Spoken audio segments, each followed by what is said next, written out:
बुआ जी आराम करें, भतीजा तहलका मचा देगा चंद्रशेखर रावत। चंद्रशेखर रावत वो शेर है, आज भारत में अकेला शेर है वो संसद, जो बहुजन समाज के लिए हक अधिकारों के लिए लड़ाई लड़ता है। पुलिस नहीं पहुंचती है, भीम आर्मी पहुंचती है। बतेरी सारी पार्टियां हैं, एक चंद्रशेखर भाई ने क्या पार्टी बना ली, लोगों ने उस पर आवाज़ उठाना चालू कर दिया। अरे सड़कों की तो बतेरी सारी पार्टियां हैं। जब तुम किसी को सम्मान नहीं दोगे, किसी को मौका नहीं दोगे, तो आदमी कहाँ जाएगा। वो बीजेपी को बचाने वाले ये चंद्रशेखर आजाद हुए, इसलिए उनको हनुमान का नाम दिया गया है। बीजेपी को चंद्रशेखर बचा रहे हैं। अगर वो उनका साथ नहीं देते तो बीजेपी कहाँ आती, उनको हनुमान क्यों कहा गया, इसलिए तो कहा गया है। देखिए चंद्रशेखर को लाया इसलिए आपने देखा जितना भी बीएसपी से मनुवादी जो पार्टी वाले हैं वो हमारे बीच में ऐसा नेता पैदा कर देते हैं हमारे लोगों को बांटने के लिए। अभी आपने कहा था ना कि लोग इकट्ठा क्यों नहीं हो रहे, यही कारण है। हमारे बीच में ऐसे नेता पैदा कर देते हैं जो हमारे वोट, हमारे समाज की वोट काटते हैं, इसलिए हम बिछड़े हुए हैं। चंद्रशेखर को किसने पैदा किया? इसने करा आरएसएस ने, बीजेपी। 34वीं जयंती है, क्या कहेंगे? सबसे पहले मैं सभी भारतवासियों को बाबा साहब के जन्मदिन की हार्दिक शुभकामनाएं देता हूँ। कैसे देख रहे हैं, आज तो भीड़ उमड़ी है। हाँ, ये जो भीड़ उमड़ी है आज के दिन उमड़ी है। अगर यही भीड़ अगर इलेक्शन में उमड़े और वोट देने में उमड़े तो इस सत्ता पे हम राज कर लें। लेकिन आप लोग तो भटके हुए हैं, आपका समाज तो भटका हुआ है। नहीं, हम नहीं भटके, लेकिन समाज भटका हुआ है। हमारा समाज बड़ा भोला भाला है, उसको कोई भी बरगला लेता है, वो बरगला जाता है और बहक जाता है। तो क्या लग रहा है कि आने वाले चुनाव में बहुजन समाज एकजुट हो पाएगा?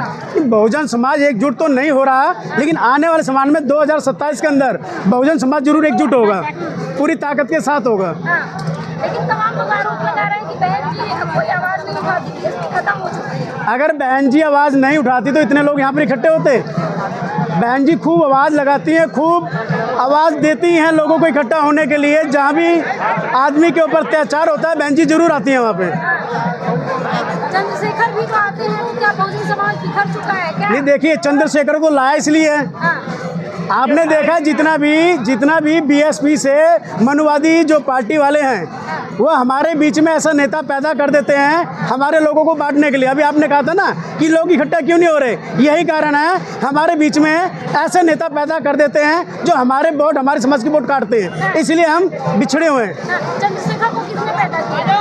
इसने करा आरएसएस ने, बीजेपी वालों ने जी। अभी तो हनुमान बोला था उन्होंने। अभी आपने देखा होगा गिरिराज के सामने सारे इकट्ठे हुए थे तो उन्होंने कहा आ गया हमारा हनुमान अस्कर बोला था ना, और वो हंस रहा था। और हनुमान को मानते हैं, रामायण के अंदर जो दिखाया गया, जो मनुवादी मीडिया के अंदर या नाटक के अंदर कहते हैं हनुमान जयंती एक संजीवनी बूटी लेके आया था। जब लक्ष्मण मूर्छित हो गया था संजीवनी बूटी लेके आया था, जब भी उनके प्राण बचे थे। इसी प्रकार को बीजेपी को बचाने वाले ये चंद्रशेखर आजाद हुए, इसलिए उनको हनुमान का नाम दिया गया है। बीजेपी को चंद्रशेखर बचा रहे हैं। अगर वो उनका साथ नहीं देते तो बीजेपी कहाँ आती, उनको हनुमान क्यों कहा गया, इसलिए तो कहा गया है। जन्म बूटी जो उनकी हम वो नहीं बोल करके हम बोलते हैं वोटों की बूटी, जो चुनाव के अंदर वोटों की बूटी होती है, चंद्रशेखर ने बीजेपी को करवाई है, इसलिए बीजेपी सत्ता में आई है। लेकिन तमाम लोग कह रहे हैं आज जो बाबा साहब की मूर्ति जहाँ पे थी वहाँ से हटा दी गई है, उस पर क्या कहेंगे? उसमें हम ये ना कहना चाहेंगे कि सत्ता के अंदर जो हमारे इतने एमपी, इतने विधायक बैठे हुए हैं, इन्होंने उसका विरोध नहीं किया। वो मनुवादियों का हाथ के कठपुतली बने हुए हैं। अगर वो चाहते तो मूर्ति न वहाँ से हटती और दूसरी जगह न लगती। वो क्या था मूर्ति हटने का? लेकिन सर क्या कह रहे हैं? चंद्रशेखर बताइए। भीम आर्मी आजाद समाज पार्टी राष्ट्रीय अध्यक्ष चंद्रशेखर भाई ने उसका विरोध किया था। क्या जिस दिन अम्बेडकरवादी गुस्सा हो गया तो इस सरकार को आने वाले समय में उखाड़ के फेंक देगा। चंद्रशेखर रावत वो शेर है, आज भारत में अकेला शेर है वो संसद, जो बहुजन समाज के लिए हक अधिकारों के लिए लड़ाई लड़ता है। पुलिस नहीं पहुंचती है, भीम आर्मी पहुंचती है। बतेरी सारी पार्टियां हैं, एक चंद्रशेखर भाई ने क्या पार्टी बना ली, लोगों ने उस पर आवाज़ उठाना चालू कर दिया। अरे सड़कों की तो बतेरी सारी पार्टियां हैं। जब तुम किसी को सम्मान नहीं दोगे, किसी को मौका नहीं दोगे, तो आदमी कहाँ जाएगा। उसे पार्टी का तो बनानी पड़ेगी ना। देखो कहने वाले लोग कुछ भी कहेंगे क्योंकि लोगों का काम है कहना। चंद्रशेखर भाई ने, बहन जी हमारी बड़ी नेता हैं। उनसे पहले हमारे जो काशीराम जी थे, बाबा साहब ने आरपीआई पार्टी बनाई, उसके बाद बहन जी ने काशीराम जी ने क्यों पार्टी बनाई, बीएसपी DS4 बनाई, फिर बीएसपी बनाई। चंद्रशेखर भाई ने आज भीम आर्मी, भारत में सबसे बड़ा संगठन है भीम आर्मी, देश में नहीं विदेशों में भी, अमेरिका में भी जय भीम का नारा गूंजा है चंद्रशेखर भाई की वजह से। और जो बाबा साहब की मूर्ति हटाई थी पार्लियामेंट में से, उसका विरोध भी चंद्रशेखर भाई ने ही किया था। अब बीजेपी वाले हनुमान कह रहे हैं, उनका नेचर है, वो कुछ भी कह सकते हैं। ये आदमी किसी को रोक नहीं सकता है। अब आप मुझे कहीं बुलाओगे तो मैं जाऊँगा नहीं जाऊँगा। वो हनुमान बेनीवाल जी हैं, उनके लड़के के जन्मदिन में गए थे तो वहाँ पे सारे नेता आए हुए थे, तो बीजेपी वालों जो मंत्री हैं उन्होंने गले लगा लिया, हनुमान बोल दिया, तो इसमें समाज उनको गलत रास्ते पे लेके जा रहा है। मैं अभी इसी बात पे जवाब देना चाहूँगा कि इनको बुलाया गया कि हाँ, इन्होंने बताया जन्मदिन पे बुलाया गया। क्या आज तक बहन जी ने किसी ऐसी राजनीतिक पार्टी में गई हैं? किसी भी राजनीतिक पार्टी में किसी भी शादी के अंदर, किसी भी शादी जन्मदिन में गए तो बता दें, या उन्होंने शादी करी या उन्होंने शादी करी।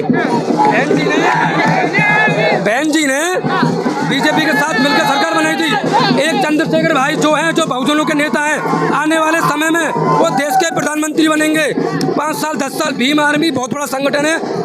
हर गरीब मजदूर किसान सबकी लड़ाई जो लड़ रही है वो है भीम आर्मी। हम भीम आर्मी का विरोध नहीं कर रहे, हम भीम आर्मी का विरोध नहीं। भीम आर्मी के साथ में चंद्रशेखर आजाद मेरे मित्र, मेरे भाई की तरह थे। जिस दिन उन्होंने कहा था कि हम पार्टी नहीं बनाएंगे, जब उन्होंने पार्टी बनाई उसी दिन से उन्होंने राजनीति शुरू कर दी। उन्होंने अपनी पार्टी बनाकर हमारे समाज को धोखा दिया और ये कह रहे हैं कि उस पार्टी में गए थे। बहन जी ने अपने भतीजे की शादी करी, उन्होंने किसी को नहीं बुलाया। और बहन जी को क्या, अम्बानी की शादी हुई बेटे की, उनको कार्ड आया था, लेकिन बहन जी वहाँ नहीं गई क्योंकि उन्होंने कहा कि यदि मैं इन मनुवादी की लोगों की शादी ब्याह पार्टी में जाऊंगी तो मेरे समाज के अंदर संदेश गलत जाएगा।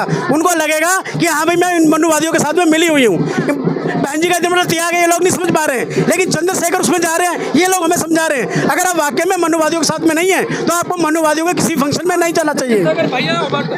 बहुजनों का सितारा चंद्रशेखर रावण है। अगर बहुजन समाज को किसी नेता से आस है वो है भीम आर्मी, क्योंकि कहीं किसी दलित, किसी बेटी पे, किसी किसान पे, किसी मजदूर पे अत्याचार होता है तो भीम आर्मी पहुंचती है और कोई नहीं पहुंचता। वहाँ हमारे चंद्रशेखर भाई पहुंचते हैं, भीम आर्मी टीम पहुंचती है। भीम आर्मी हम गरीब, किसान, दबा, कुचला, अति पिछड़ा, ST, OBC, माइनॉरिटी सबके साथ खड़ी हुई है भीम आर्मी। बहन जी और चंद्रशेखर भाई को एक साथ आना चाहिए।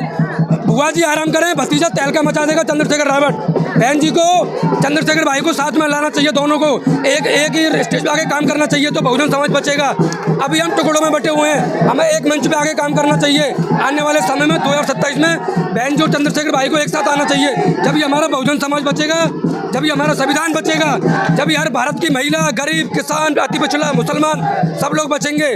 आज चंद्रशेखर भाई हैं जो एक संसद है, पार्लियामेंट में। बहुजन समाज को भारतीय जनता पार्टी से खतरा है, बहुजन समाज को खतरा है, संविधान को खतरा है। संविधान को खतरा है तो हर व्यक्ति को खतरा है।